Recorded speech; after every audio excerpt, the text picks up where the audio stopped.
Ci, kenapa kita harus punya komunitas yang baik? Coba-coba ada yang punya korek nggak 2 biji? Ibaratnya ya, hidup kita ini kayak lighter ini. Saat hidup kita ini on fire, sedang berapi-api sama Tuhan, sedang mencintai Tuhan begitu rupa, kita ini seperti lighter ini yang dua-duanya bisa nyala.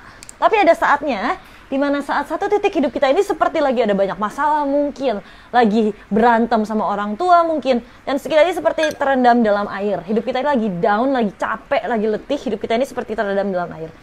Dan apa yang terjadi saat hidup kita ini terendam di dalam air? Sama seperti korek ini, yang kemudian dia nggak bisa nyala. Nah, disinilah peran komunitas.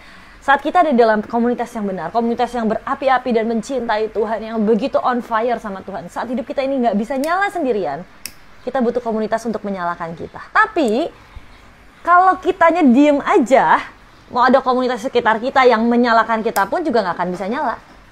Harus ada usahanya juga dari kita. Kita berusaha untuk nyalain hidup kita, saat itu nggak bisa. Disitulah peran komunitas untuk menjaga api Tuhan, menjaga cinta akan Tuhan tetap menyala dalam hidup kita.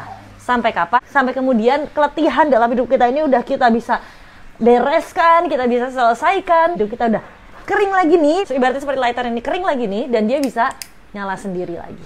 So teman-teman, itulah perannya komunitas, itulah pentingnya dan perlunya kita ada di tengah-tengah komunitas yang benar, komunitas yang sama-sama mencintai Tuhan, sama-sama on fire dengan Tuhan. Karena saat kita down, saat kita letih, di situ kita butuh saudara-saudara kita di sekeliling kita untuk support